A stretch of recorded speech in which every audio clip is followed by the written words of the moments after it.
మీకు ఈ వీడియో నచ్చినట్లయితే వీడియో క్లిక్ చేసి ఛానల్ని సబ్స్క్రైబ్ చేసుకోండి. ఇక అరెస్ట్ చేసిన కేదార్ని జైల్లో పెడతారు. కేదార్ కోసం ఇక లంచ్ ప్రిపేర్ చేస్తుంది ధాత్రి. ఇక తీసుకువెళ్దామని వంటలన్నీ చేసుకుంటూ ఉంటుంది. ఇదే సరైన అవకాశం అని యువరాజ్ అయితే ఇక ఎదురు చూస్తూ ఉంటాడు. ఇక ధాత్రి నీళ్ళ కోసం పక్కకు వెళ్తుంది. వెంటనే కిచెన్లోకి యువరాజ్ వచ్చేస్తాడు. అక్కడ ధాత్రి తయారు చేసిన లంచ్ బాక్సుల్లో మొత్తం కూడా విషం కలిపేస్తాడు. ధాత్రి వచ్చే లోపల మళ్ళీ అక్కడి నుంచి వెళ్ళిపోతాడు.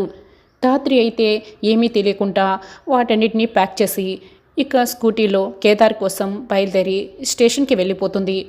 వీడి ప్రాణాలు పోయేటప్పుడు నేను కూడా చూసి సంతోషపడాలి, అందుకే నేను కూడా నీతో పాటే వస్తున్నా అని యువరాజ్ కూడా వెనుకే స్టేషన్ దగ్గరికి వచ్చేస్తాడు.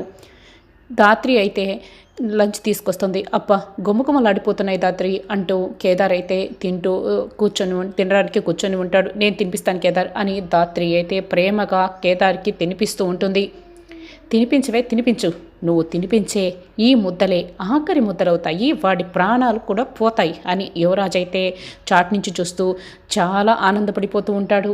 ఇక ధాత్రి విషం కలిపిన అన్నాన్ని కేదార్కి తినిపిస్తూ ఉంటుంది. కేదార్ అయితే ఒక్కసారిగా గొంతు పట్టుకుంటాడు. కేదార్ ఏమైంది అని ధాత్రి కంగారు పడుతూ అడుగుతూ ఉంటుంది. ఈలోపే కేదార్ నోట్లో నుంచి ఇక నొరగ వస్తూ ఉంటుంది.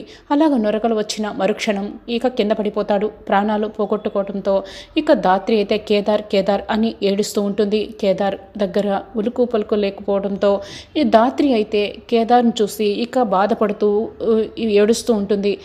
వీడి ప్రాణాలు పోయాయని సంతోషపడుతూ ఉంటాడు.